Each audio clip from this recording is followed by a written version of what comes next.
Ladies and gentlemen, good evening and welcome to Michael Palin.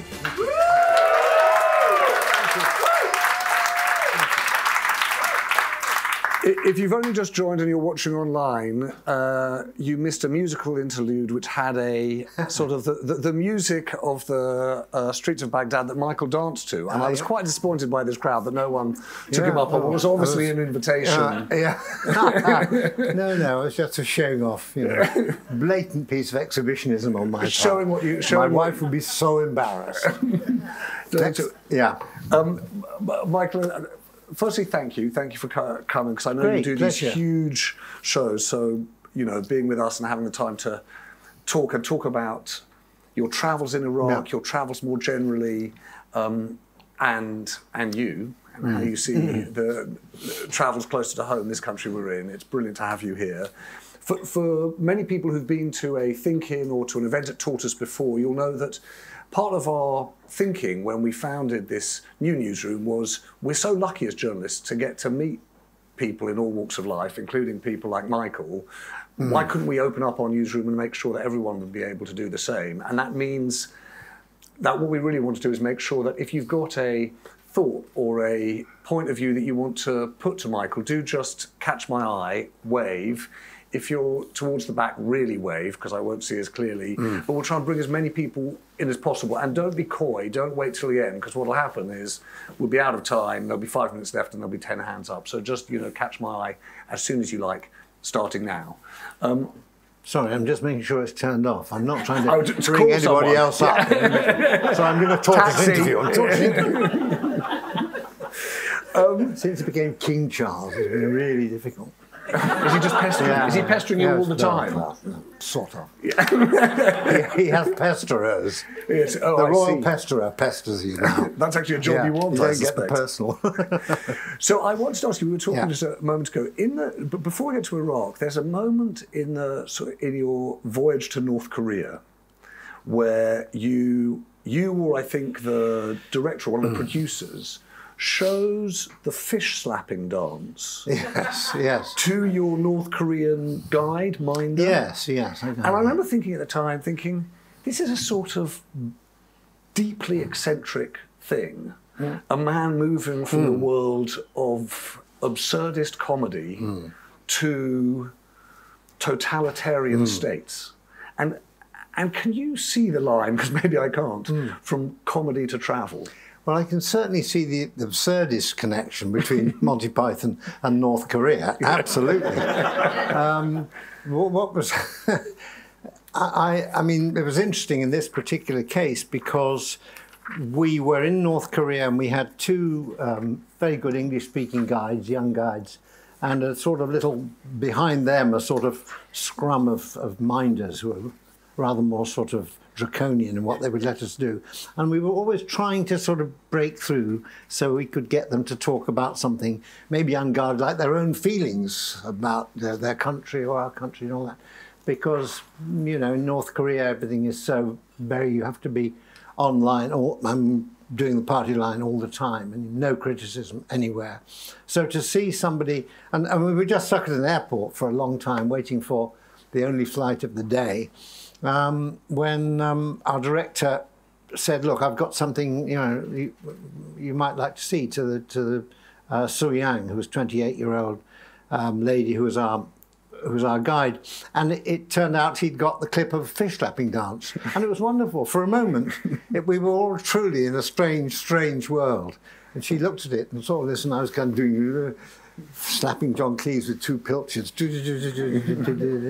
And she looked and she turned to me and said, "Oh, this is what you do?" And I thought, yeah, that's it. Television presenter, forget it, writer, novelist. I'm a man who hits people with fish. And then the bit when I get hit and fall in the water, she just cracked up. And so for a moment, you know, there was a spontaneous, really outpouring. And there weren't many of those spontaneous moments, but they're worth a lot. And although it was sort of showing her some comedy and all that, it was just her laughter was just wonderful.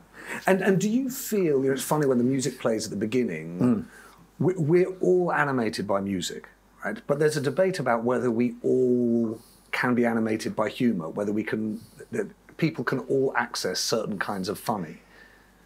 I mean, I think humour is so important in trying to break down a barrier. In another country where you don't speak the language, you don't necessarily understand the politics and all that, there's always, you know, slapstick is an international, meeting point, or if you like, sort of breaking point, because everybody knows that if you sort of kick a football, miss it and fall over on your ass, people think that's very funny, because it makes them feel better and makes you look an idiot. And I've done that many times and got good laughs, and then it loosens people up. So I think, to a certain extent, humour is very, very important. I've found very few countries, in fact, I can't think of any country in the world where I've found people totally immune to humour. Unless, of course, they have got guns and uniforms and have been told not to laugh. And then they just don't. And they just don't. So, except in one checkpoint in Iraq. Yeah. The checkpoints are always very difficult places because there are a lot of them, because Iraq is still very militarised and weaponised, and within 50 miles you might have 3 or 4 checkpoints. You stop. We had a letter from the president apparently saying, let these people go through the country. No good at all, totally ignored. Because the people who run the checkpoints, that's their own little fiefdom. Yes. And they run it. And, you're from the West and you came and knocked us about, but, we're going to not make it easy for you. This is my place, go and stand up, take your car over there and wait. So you'd wait 45 minutes and then they'd look and then off you'd go. But one of them, there was quite a high-ranking colonel visiting the checkpoint, and he was very chuffed that we were filming. And he came across and we said, very sorry, I hope you don't mind us filming the checkpoint, because I know most people don't know. He said, no, that's fine. I said, we're very happy for you to film in this checkpoint, provided one thing. And I said, what's that? That you have a selfie with me before you go. So we had a selfie with this guy, this really colonel, me and the colonel, and we called that checkpoint cheerful, because it was one of the best places in Iraq. And one thing I want to know, because it doesn't show up in the book, is do people know who you are? How often do you get recognised travelling along the route of the Tigris through Iraq? Not at all. Fortunately. Not one time. Well, no, I don't think there was any sort of little boatman going along and saying, "Hey, Spanish Inquisition! Yeah, wow, cool man, cool." No, there was absolutely none of that at all. It is terrific. It's the best way to travel, because if people start, knowing who you are, then it changes changes the whole equation, and you suddenly can't be the observer. Yes. In quite the way. You're a great journalist and all that, so you know what it's like looking at people. You don't want people to bother with you at all, really. You just want to be allowed to look at. The reason I ask it is, it just, I've sort of seen you in places, and I also see people go, "Ooh, there's Michael Palin," Yeah. And I just wonder what that's like when that. I once met Ravi Shankar's daughter, who described an amazing occasion when Ravi Shankar was trying to get out of a car. It was just getting absolutely mobbed in India, just absolutely mobbed. And actually, then she said it was okay because we had a bodyguard. Uncle George helped him get into the building. And I said, "Who was Uncle George?" She said, "George Harrison." No one recognised who he was. And I thought to myself afterwards, God, that must have been so wonderful. And there must be something about being completely anonymous and seeing the world without being seen that must be wonderful about travel. I'll tell you a good story. When we were in the Himalaya and we were going up the Annapurna Trail, and I wasn't feeling great, and I was suffering from altitude sickness. And we were just going up and up and up, and there was a long line of steps, stone steps, going right up to the next platform. And I saw 2 women at the top, and I was at the bottom, and I saw them nudge each other. I thought, oh God, I've got to walk up and I've got to look as I'm really enjoying it, and I'm fit and I'm not 65 years old and all that sort of thing. So I walked all the way up, and as I passed these 2 ladies, I sort of, sashayed past, trying to look very cool.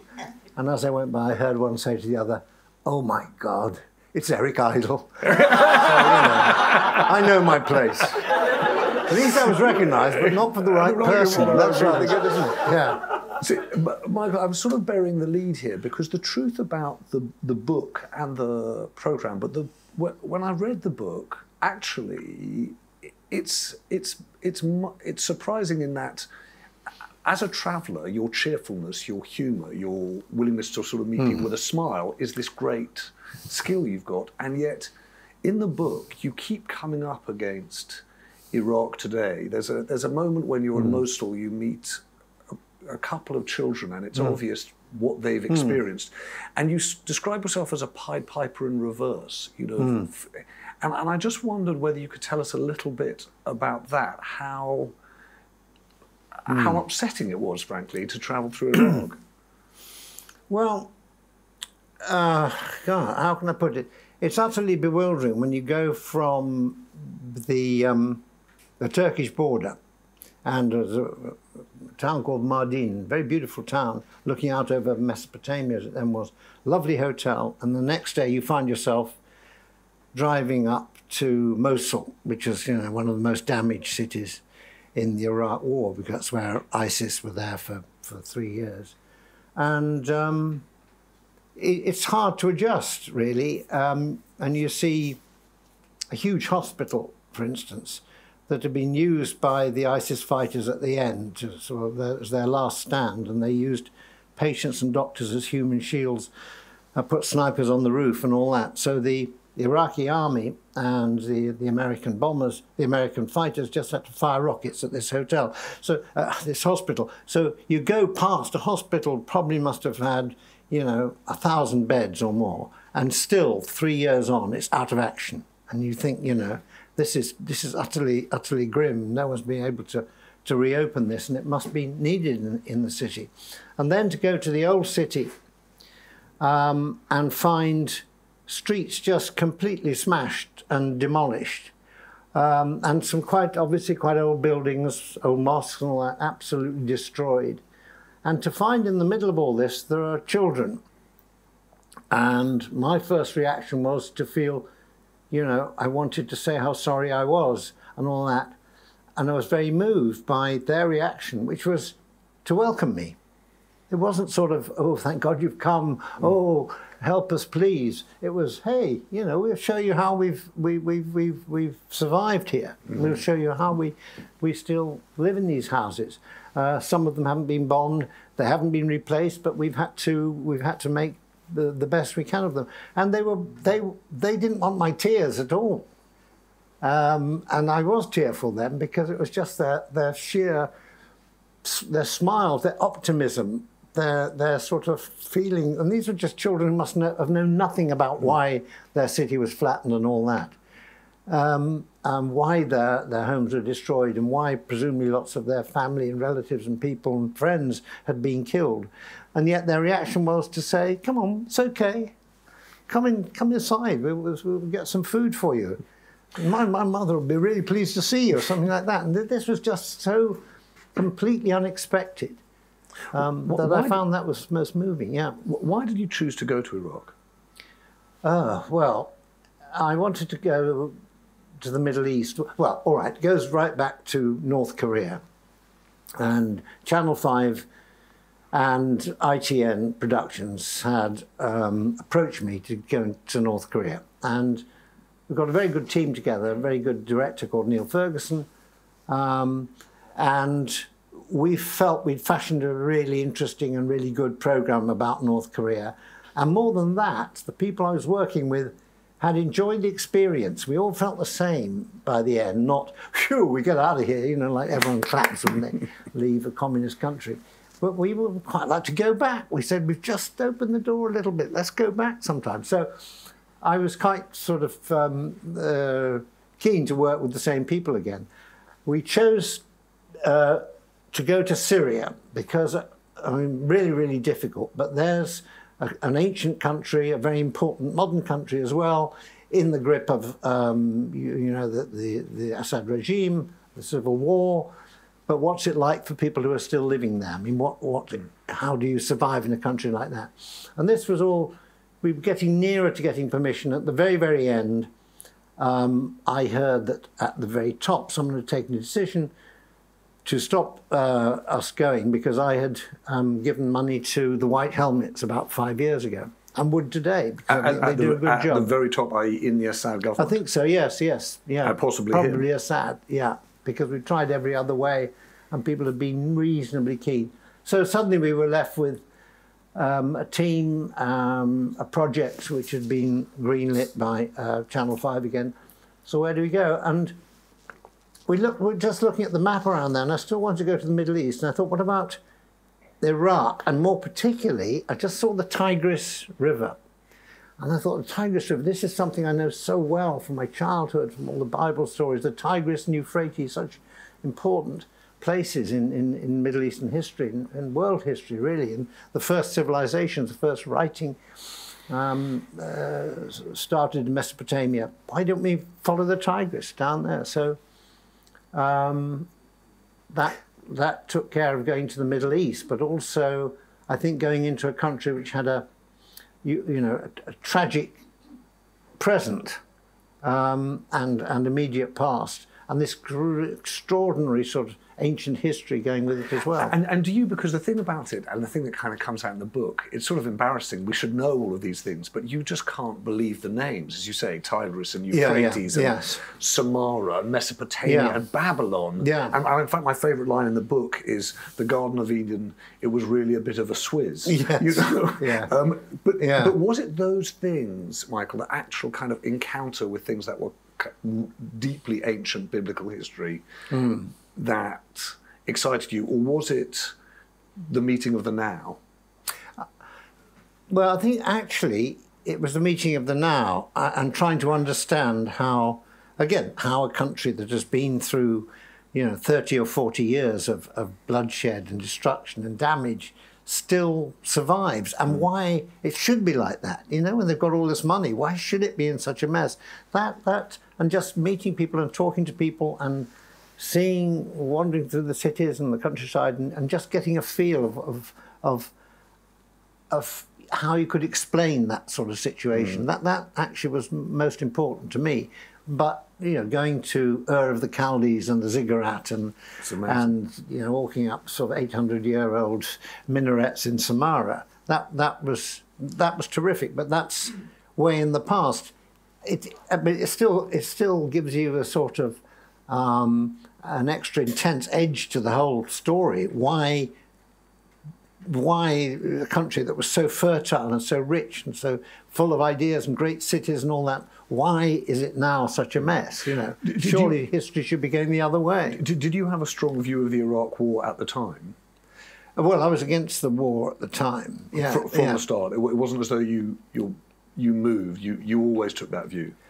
I think I did. It's actually probably my diaries I wrote about it. I might have compromised myself there, but I can remember at the time, I was very much against Saddam Hussein and what I knew of Saddam Hussein and what people who I thought were reliable and honest and sensitive commentators said about Saddam Hussein. I could see he was a bad man and was using a sort of ruthless methods to keep his country in line. But what really got me most angry, I think, was the blithe American assumption that with force we can sort this out. And the neocons and all that, Wolfowitz and all these people saying, yes, we just got to get in there and show them. And that sickened me, really. I thought, what are you talking about? Do you know anything about the country at all? And in the end, of course, this was the thing that happened, as you well know. The reason I ask, because it seems as though the visit, if anything, confirmed that view. Yeah, oddly enough, we didn't talk a lot about the war, and the people I did talk to in Iraq were not saying, well, they weren't saying, if it hadn't been for the Americans and the British and their involvement in the war, we would be a better country or we'd be a worse country. They accepted that this happened, and they didn't like the Americans, generally speaking. There was no love for the Americans or the British who had been running around Iraq, because they said, what do you know? You don't know anything about us. But they weren't saying, without, if you'd not done this, we would have sorted it all out. After Saddam Hussein, enormous sort of problems were left for the country. The Shia militias and the and the Sunni insurgents and all this, and much more sectarian sort of and tribal violence was taking place, which they didn't blame. I don't think they blamed the Americans for, in the same way that probably we would if you look at it. But there's an interesting thing in the book, and I want to make sure I start coming in there. Someone here I can just see, so do get a microphone. But Michael, just one thing. on the eve of going into Iraq, there's this lovely scene where you're in this hotel that you describe, this extraordinary hotel, and you're in some grand room, and you suddenly remember it's your grandson's birthday. 16th birthday, yes, that's right. And you're sort of caught by this really rather sort of touching guilt. Oh gosh, I'm in the wrong place, I should be at my grandson. Yeah. And you call him, say, I'm sorry I'm not there. Yeah. And he seems quite worried, or not, maybe not worried. Well, what does he say? He was very cool. I just said, oh, actually, I'm really sorry. I've forgotten your birthday. I'm going into Iraq tomorrow. And he said, oh, well, Dad, Grandpa, stay alive till the next one. Very, very wise indeed. But how frightened, nervous were you? I wasn't really nervous at all. I mean, I'm not saying that because Is that because you're a bit delusional? I mean, is there something that you weren't?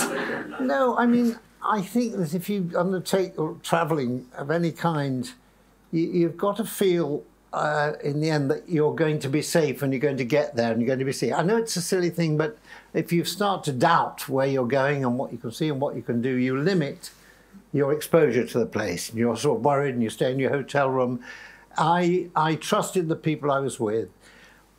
We had done plenty of research beforehand. We had good minders. We had good local people looking after us. They gave us advice, you know, like don't go out of your hotel on your own because you'll be a target and things like that. Well, that didn't worry me too much. I wasn't going to go wandering down the streets of Mosul or Baghdad on my own anyway, and so I accepted that. But my curiosity overcame any sort of nervousness. It really did. I don't, you know. Have you got a mic? Fliss, hello, sorry. Hello, Michael. I'm Fliss. I'm actually from just down the road from you in Sheffield. And my brother went to Birkdale. My mum taught at Birkdale for many years. So, but it's made me think about, obviously you've done all of these travels and you've gone to, you know, wild and wonderful places in the world.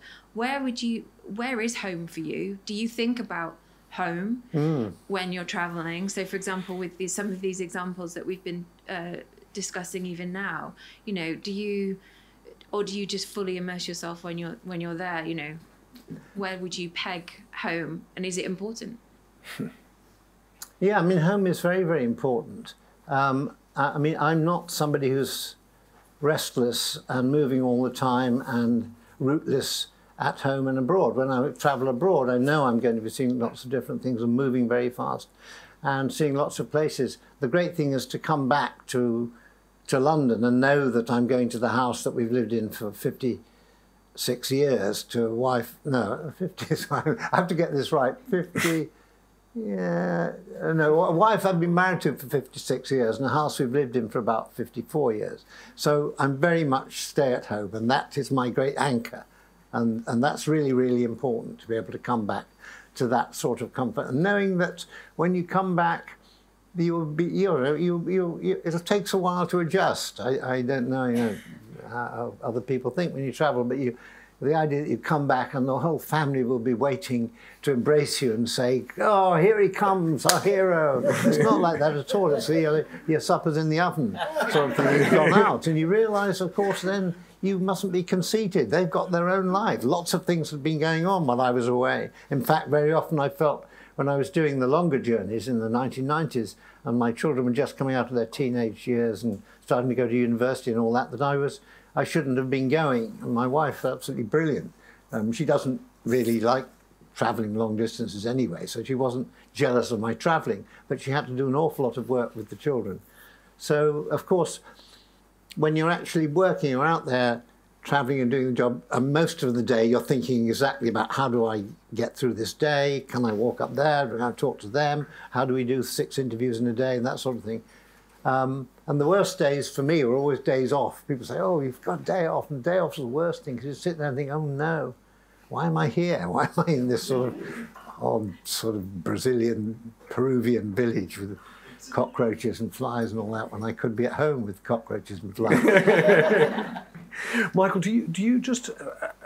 I want to talk a bit about like the way in which, having been on these travels and having encountered people who've obviously got a view of Britain, how your view of this place has changed over time. How you think of Britain and Britain's place in the world, and given your association with things that seem so very British, whether you've come to take a different view of our identity. Yeah, it's a good question, a good area that. I mean, I'm generally happy with being born British and living in this country, and I think there are a lot of qualities which this country had which have enabled me to be able to travel freely, have helped me to understand and have an appetite for foreign travel, an understanding of foreign countries, which I don't find in a lot of countries of the world. I mean, like America, only 7% of the people have passports, something like that. So I think I'm grateful to my education, my country, the people who make programs in this country, the writers who write things, everyone who stimulated me to do the travelling. But you know, I mean, I don't know really what one expects of one's own country, but you expect them to be tolerant, to be understanding, and to be interested in the rest of the world. And sometimes I feel they aren't. Sometimes I feel there are people running our Foreign Office or whatever and our ministries who just don't really care that much about foreigners. And they're saying, you know, I'm not going to name a name, but Suella Braverman, you know, who's an Indian, of Indian origin, I assume, calling, you know, talking about invasions of the South Coast, you know, really unhelpful things like that. And I know that that is a bad thing to do and a bad thing to say, because that's going to look bad to people abroad. Whether you like it or not, okay, they're refugees, they're coming into our country by their thousands, and they want to come here for a start, you know. I mean, there are lots of countries they don't want to go to at all. So I think we've got to be really careful to try and preserve what I think we had in the past as a reputation for understanding other countries, not always being tolerant, but understanding other countries and having an appetite to learn about what other people have been through. And I think that's something that I find we're losing a bit, or in danger of losing at the moment.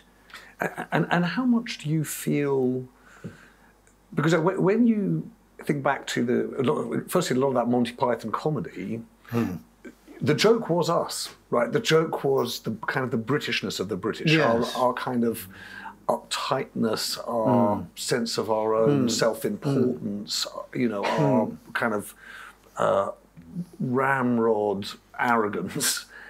And I wonder whether or not you still see that, or you think the country and culture has really changed. Well, I mean, I think the Monty Python's view of the country and the rat, what you describe, was actually not revolutionary. We weren't actually put on the spot wanting to change this completely. We were actually saying, we're so comfortable with this old regime that we can mock them. And that's quite something, and that doesn't happen in many parts of the world. Yeah, I can't remember. No, the reason. Well, it's funny that you say that, because that's not my experience. Obviously, you probably know about it a little more than me. But my experience of seeing so much of that Monty Python stuff was thinking, oh, the British, we take ourselves seriously, but we're quite silly, right? And we don't appreciate how silly we are, and how sort of bound up in our own structures and hierarchies.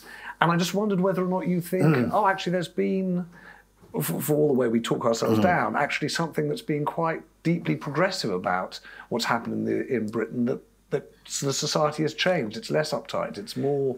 It's looser. No, I'm sure that's true. But I wouldn't say it's less uptight. I think we're more uptight now in many ways than we ever were. Really? In the Dad's Army days, it was just, you know, there was the officers at the top and the people in the middle, and then the people who you know, swept up. But now it's very complicated. I do think we're going through a time when we're questioning all sorts of things about ourselves and what we should say and what we should feel, which is a good thing. But Monty Python, of course, worked in a time when it was very structured and was hierarchical, and that was the basis of our observation of British life and British society. And sometimes it was quite hard-hitting, but generally it was sort of, it didn't have any sort of message of how you replace this. It was just saying, look, what a crazy world we're in. And I do think being able to see your own country as a bit crazy and silly is probably not a bad thing. Yeah, it's wonderful. Yeah. Sir, there's a gentleman here and there's a lady here. I'll come to you in a moment. Sir. I think I have the mic right now. Who's got the mic? Sorry. Oh, this gentleman here. Okay, yes. Far away. Good for you. I'm wondering to that What did you say your name, sir? Oliver. Oliver, yeah. I'm wondering if, to that line of questioning, if given the colonial role Britain played in Iraq, and of course the unique role as the only European nation participating in the invasion, if you felt that you and your crew were treated differently in Iraq than if you'd been from another Western country, say Germany or Canada or Spain, did the locals look at you and your crew differently and treat you differently than they might have? Well, you know, I can't answer that completely because I don't know how other countries would be greeted if they were there. All I know is that we were not. I don't think we got particularly singled out because of our part in the invasion. I didn't feel that really at any point. As I say, I think the feeling was that we had been involved in an invasion that was extremely unsuccessful and messy. And in a way, they were just sort of dismissing, you know, saying, you know, you screwed up, so we won't go into that because we've got other things to talk about. So I wouldn't say we were particularly singled out because of our involvement in that, and involvement with the Americans. I think if you were American, that would be very interesting because, I mean, we are seen by people in Iraq generally. It was an American invasion. The weapons were mainly American. Most of the troops that made a difference one way or the other were American. Most of the people who ran Iraq after the invasion were American. The plan for Iraq after the invasion was an American plan. So I think the British were seen as just people who tagged along and did what the Americans said. So I think you should ask the same question of Americans, really. There's a gentleman here now. I'll come to you, ma'am. Thank you, Richard. Michael, Hi. thank you for the opportunity today. My question, I was really struck by your point about the lack of sort of women in and around Iraq in sort of domestic society, and given your sort of wider travels, do you have thoughts on kind of the future of kind of women and Islam and how that whole kind of cultural constraint might sort of go forward? I think it's a very interesting time now because it's impossible for people, the men who make the rules, to keep the lid on in quite the same way. Just because of, you know, media and the internet and all that sort of thing. I mean, I felt very, I didn't feel uncomfortable in Iraq, but I thought, why are the women's voices not as loud as the men's voices? You know, whatever they're going to say, but they're not. They're softer voices and they're kept out of the way. And I think that a lot of women in Iraq seem to accept that, and yet it's clearly, I mean, it doesn't feel to me to be right. And I think that what I feel is wrong is that it's a very sort of, the men can speak. The men can speak with the loudest voices. They have the most opportunity to speak. They have the forums to speak. They can go on the streets and the radio and run the broadcasting things. That's where you need more a chance for women to talk and say what they feel about what's going on. Because women very often have a much better understanding of what's going on. They're much less sort of macho and full-on and angry, and they're a little bit more understanding, and then we need a bit more of that. So I would hope that the balance in the voices can change, because we need everyone's voice, really. And to say, you know, for someone to say, oh, well, I'm not allowed to say this because I'm a woman, seems to me completely wrong. Michael, just to follow on Richard's point, what did you learn about Islam in Iraq? Well, that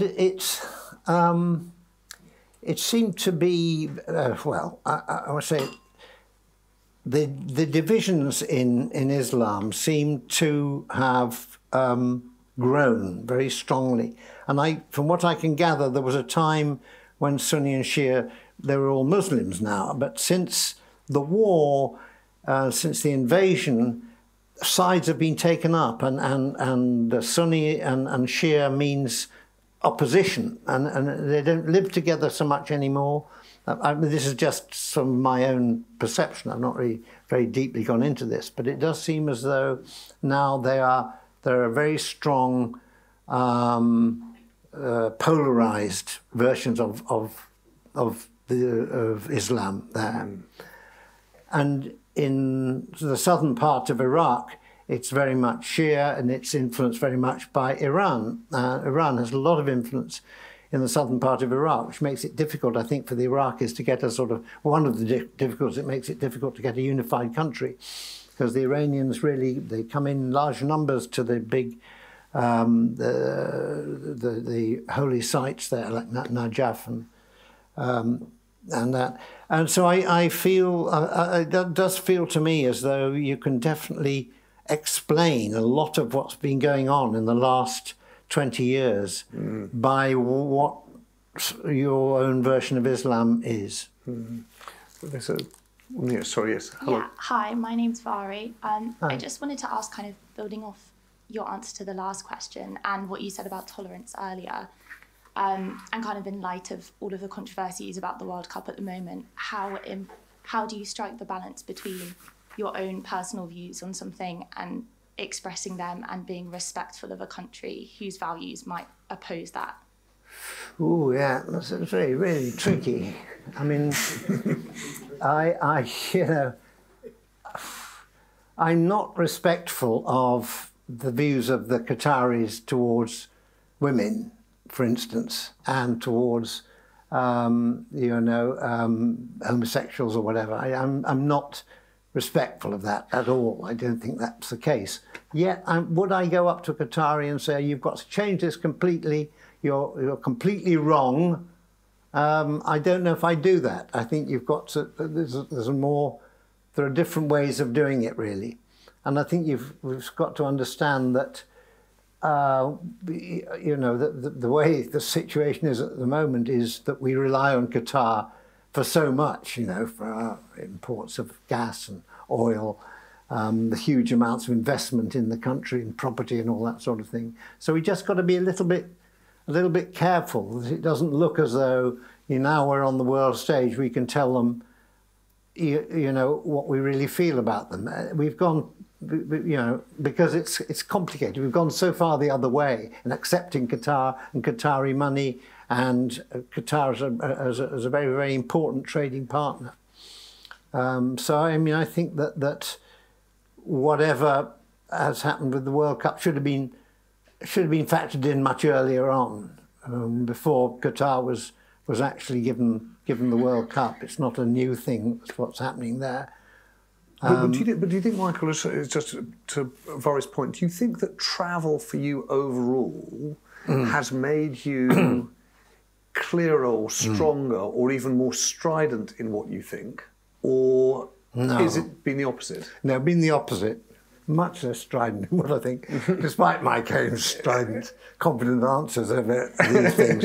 I really feel that I'm just scratching the surface. But at least I'm sort of scratching the surface all over the world. I don't mind where I go, and I'm very, very curious to get behind the sort of the headlines, as it were, and go to the countries themselves. Not because you're going to immediately understand what's different between you and them and how the world can be a happier, more tolerant place, but at least you can see for yourself how people behave. And I think that's very, very important.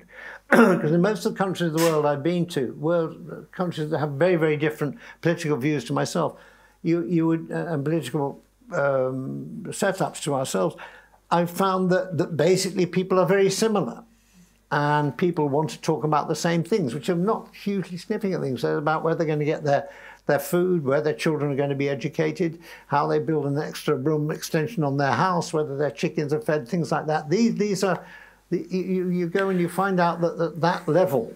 That's what's important. What do you think's happened? Because I was thinking about this. When did you do Around the World in 80 days? 1988. 88, yeah. Right?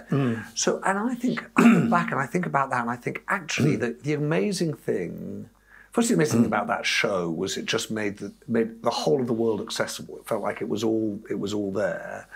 but also it was with the grain of history at the time. Suddenly things were opening up, people could travel. And I would say that for probably 20, better part of 30 years, the idea that you and that show embodied, which was, yes, there is much more in the ties that bind us than in the things that divide us. That felt like it was true, and travel was part of that.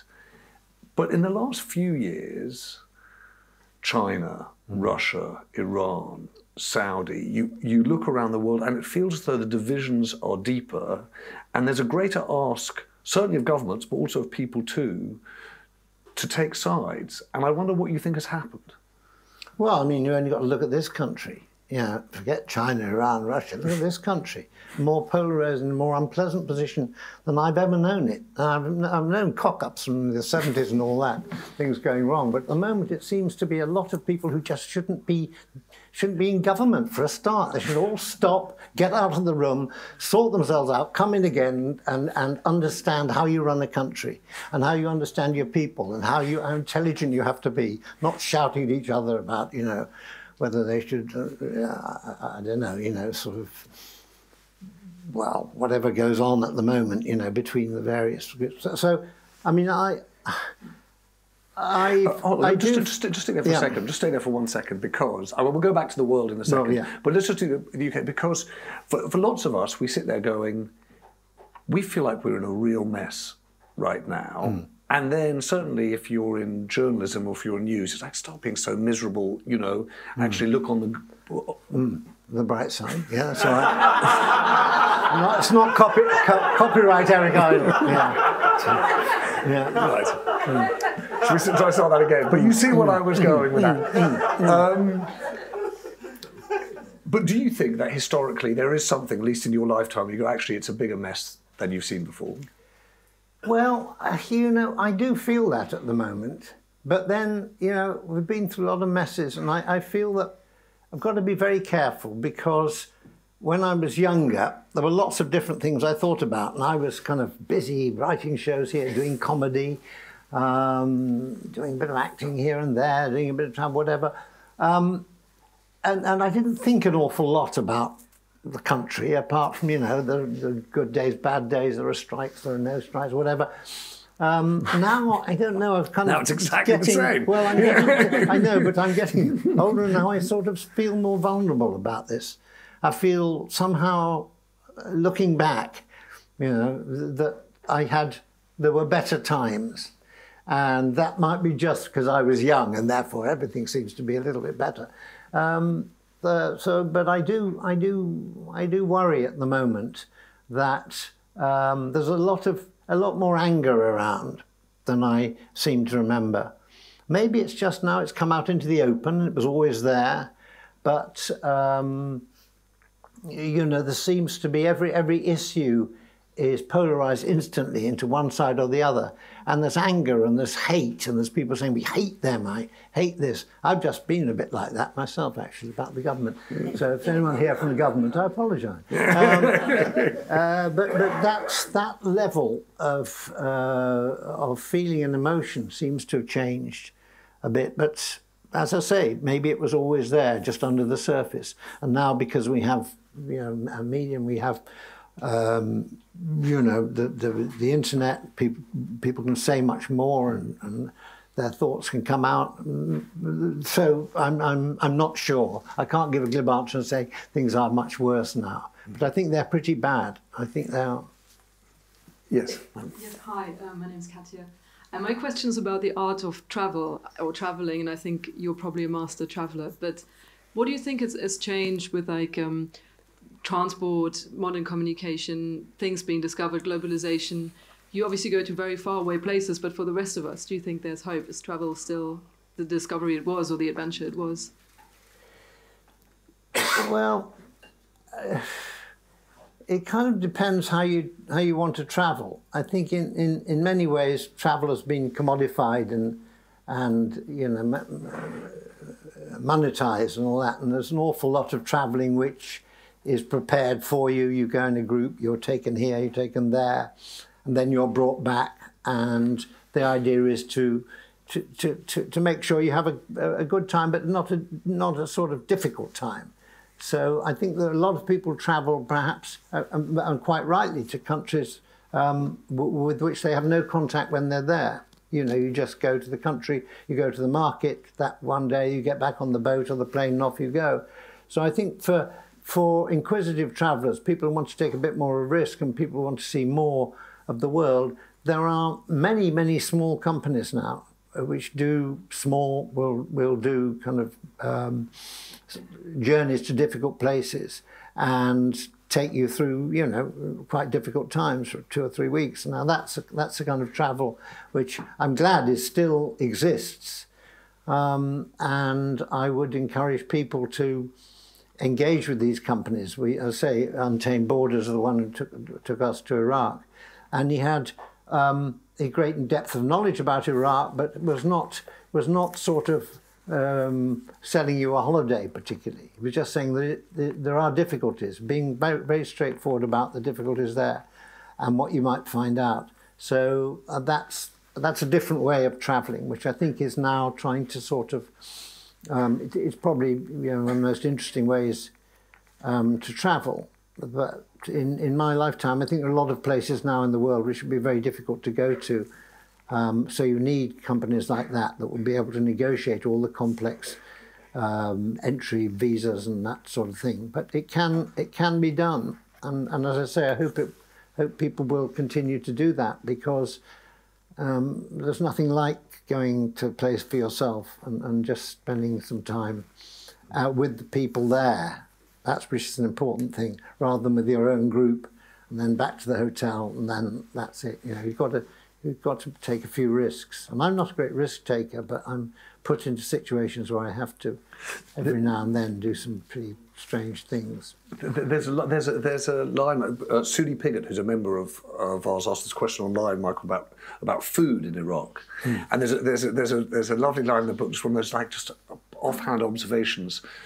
I think it may even be at the end of the Nowruz festival you've seen, and then it's sushi night at the Kurdish hotel, which is sort of amazing. Yeah. But what did you love about the food in Iraq, and what was the culture of eating? Because some of the loveliest pictures of you in the book are all sitting around these unbelievable meals. So yeah, well, there's kind of hotel food and there's domestic food, which.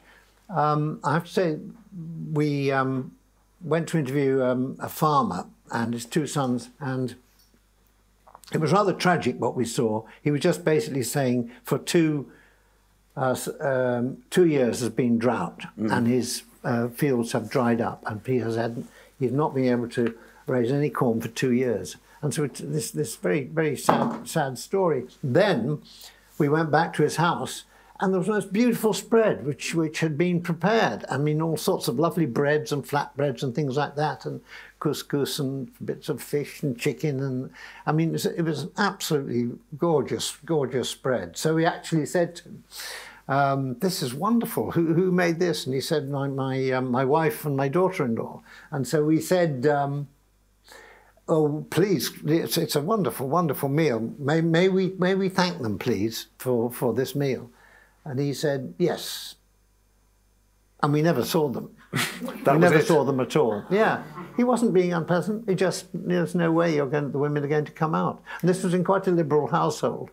And I've been trying to work that out ever since, whether they didn't want to come out, the women, because we had film cameras there or something like that. But, you know, food, shared food is such a wonderful way of sort of sharing ideas and talking to each other, breaking down barriers. It was so sad that they wouldn't come out and take the credit.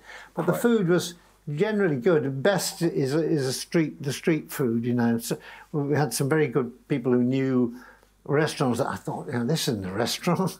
This is sort of a pavement. It's a pavement. Yeah, it's a sort of petrol station. And that round the back there'll be a little place where you get absolutely the best food. Amazing. There's a lady over here, and then I'm going to come to you, my colleague over here. Oh, sorry. Thanks, Mark.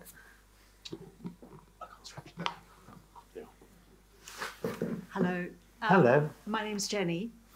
My son was also at Birkdale, which is just incidental, but it's like a school reunion. This, yes. Really interesting. just on that last story about the food and the women, were there any women in your group? And do you think, had there been, that the women might have come out? Is that part of what was happening, do you think? I don't think so. There weren't actually any women in our group. That's a good point. But I don't think, I think it was something much deeper than that. You know, because we were not sort of drinking beer and shouting and singing, you know, rugby songs or anything like that, or Birkdale songs or anything like that. We were sort of very open to, we just wanted to say thank you very much. So it would have been a fairly, they shouldn't have been frightened of coming out to talk to us. So I don't think it was fear. I think it was just the custom, the way things are done. I just thought it odd, really, because that's something we should have celebrated together with the people who made it and the people who are eating it. But I don't think it would have made a huge difference if we'd had someone women. If we'd been an all-woman crew, that would be very interesting. Yeah. Might have been very different, Jenny. I can see that. There's a lady here and a gentleman here, and my colleague Phoebe over there, and I'm going to come to you as well. So the lady in blue, and then we're going to do a run of these. So we get some more points. Okay. Yes. Hello. Hi, my name's Alison. Hello. I wondered if you came away feeling optimistic about the future of the country or other feelings. I wasn't terribly optimistic, but I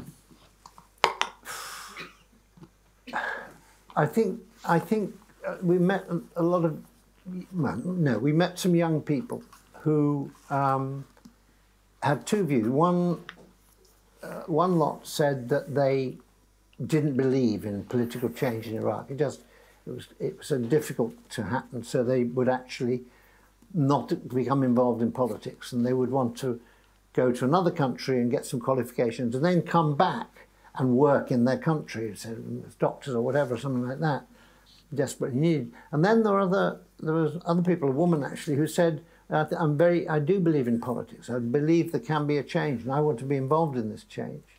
So I think there's a young generation now, a younger generation, that have finally got lost patience with the way the country is run. And they've seen many false dawns, you know, the end of the invasion and then the end of ISIS, and they've got through all these things, and yet things are still the same. And they all talk about corruption. They all say we've got this enormous amount of oil money coming in from our exports. Where is it seen on the streets and, you know, in the schools and all that sort of thing?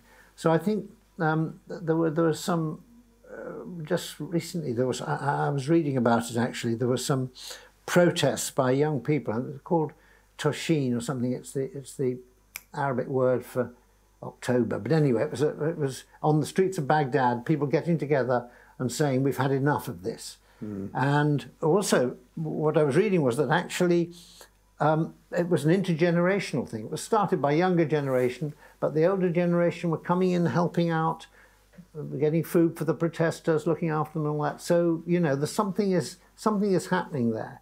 Quite. What worries me is actually where it goes and how you change something like that.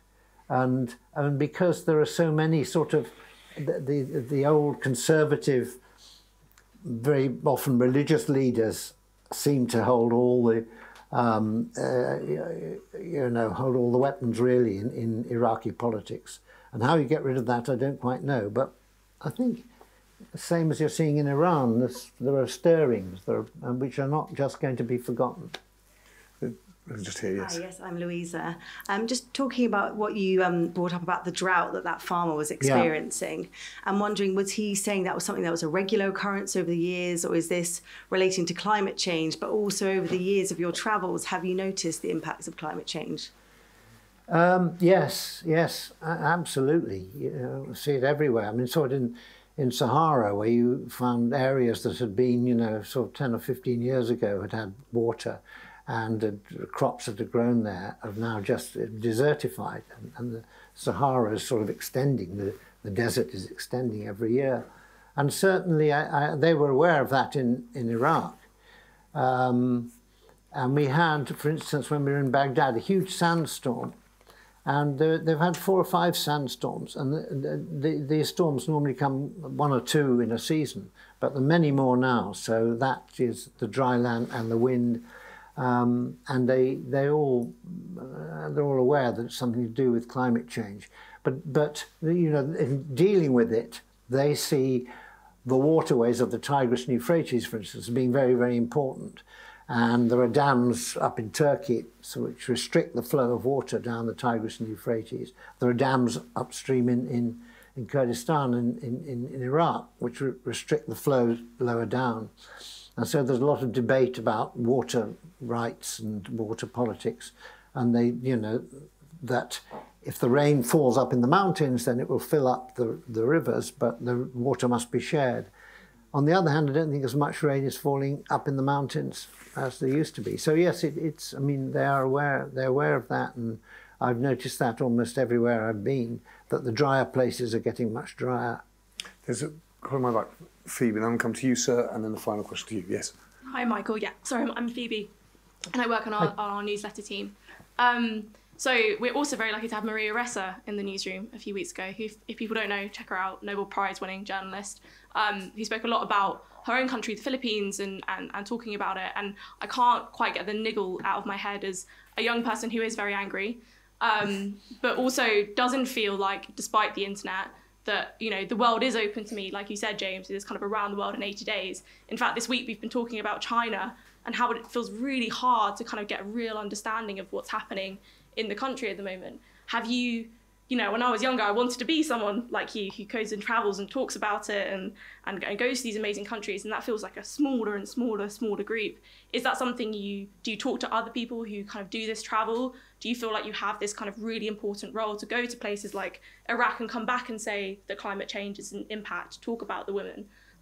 That's less of a question, it's more just like a thought, I mean, well, I feel I'm very privileged and lucky that I've got into a sort of a second career, which happened when I was about 45, of being a traveller and being able to go to these places with very talented teams of people, very good cameramen, very good sound men, that were just reflecting back to people what the world looks like, and we've been all over the world. It's not as if we've just concentrated in one area. In fact, we've tried to avoid the sort of the you know, Tuscany and Provence and all that, and get out and see. So I do feel that's important, and I'm very encouraged just because one gets such a lot of feedback from people about this. There are people who are genuinely concerned about how other countries are, how the people in those countries, not just the political stances and all that. I mean, China is fascinating to me at the moment, what's happening there. You've got this, you know, enormous number of Chinese keeping the lid on an enormous number of other Chinese. And which way it's going to go, I really don't know. But I think that that's where we're so lucky to have good reporters and teams out there. I mean, even if they get beaten up, they still carry on working. And that's so important. And I feel I'm just a tiny part of that. But I think I'm just expressing a curiosity about the world that lots and lots of people must have, judging, as I say, by the reaction to the journeys I've done and people wanting to know more, and me being able to come here tonight. You know, I wouldn't be here unless people were quite interested in the rest of the world and how it's portrayed and how we see it. There's a gentleman here and then a gentleman at the back. Thank you. Edward, just building on that point, actually, I think many people, including me, experience your documentary and your early programs as an introduction to places and that sense of curiosity. And certainly for myself, you know, I can credit visiting Bamako and Timbuktu actually directly inspired by your program, the Sahara. And you came back. And I came back. But building that, I wonder how much you feel that your role has evolved as someone who introduced people to places and spoke to their curiosity, their sense of adventure, to now one with many of these places where a different sorts of responsibility around when you encounter these places and how you tell that story and a message from, rather than inquiring, curious into having to say something about those places and offer a judgment on them, and whether that's changed the sense of your documentary about them over these years? Well, in a way, I feel that I'm less able now to make judgments about places, and it's less fair that I do. And we used to, the sort of way you do presentations very interesting, because we do a lot of filming, we go into marketplaces, we go into people's houses, we meet people in the street, and then you will stand there and say, boom, you know, it's called the piece to camera, which sums it all up. And I'm less comfortable with that now than I used to be. I think it's partly a style thing. I think we've become much more sort of relaxed now, partly due to the fact that you haven't got heavy equipment to carry around. The camera's fairly light. The cameraman just loves to get in amongst people and all that. So there's no need for you to suddenly step back and say, this is what is happening, this is what should be happening. Making a political judgment, or even a judgment about the way the country is run.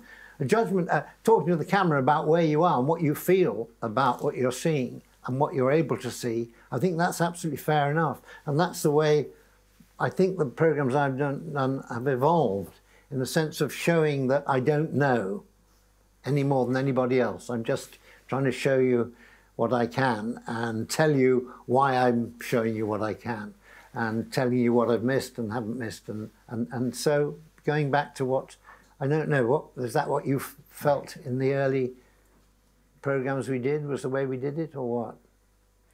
Yes, absolutely. I mean, it's just interesting that, in a sense, that the first places you went to, one absolutely felt the audience was with you in a sense of discovery. Yeah. And I wonder whether some of the topics that you've delved into, Iraq, North Korea, are still so singularly and purely about their sense of discovery, or whether a sense of purpose around questions and interrogation about change around this. Yeah. Well, I mean, I'm still asking questions. I'm going to ask you. I'm going to allow one last question, if I might, because this gentleman's been very patient, sir. Thanks, and hi, Michael. My name's Alfie, and just building on the question about climate change, actually. So, I love travelling, and I think it's a really great way to learn about the world. But I'm also quite conscious of, the fact we can't all go on flying long distances, thousands of miles every year, because of the climate. Do you think, there's a way to learn about the world without kind of flying thousands of miles? And I guess if you were starting your sort of travel career again today, would you approach it differently? Yeah, you certainly caught me out there. Because as I was saying, understanding the world and all that, and flying vast distances, it's not. It wasn't meant to be a no. But I mean, I am aware of that, and that's perhaps why we don't go so far these days. But sorry, the essence of your question was. So if you were starting kind of your travel career again today, would you be conscious of the flying? And I'm sure I would. Yes, because it's much more of an issue. People talk about it much more. I find it a very difficult one, this, because I think as I've said, I think it's very important to try and go to the countries themselves, meet the people in their own countries, watch them, how they have their lives, and find out about those lives and show the world how they live. And to do that, you've got to get to those countries, and most of the countries in the world you can't go to by train. Or ship, even though ship is just so environmentally damaging. So I think that's a very difficult one. I really don't know how to deal with that. I'd hope that I would still be able to, go and see these places myself, because I don't know, because I suppose that's what I do, and that's what I've done for quite a long time.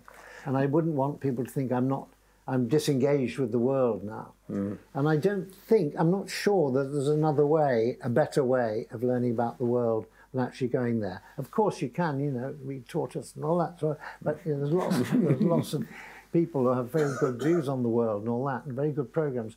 But I do think there's a dimension lost if you cannot actually go to those countries.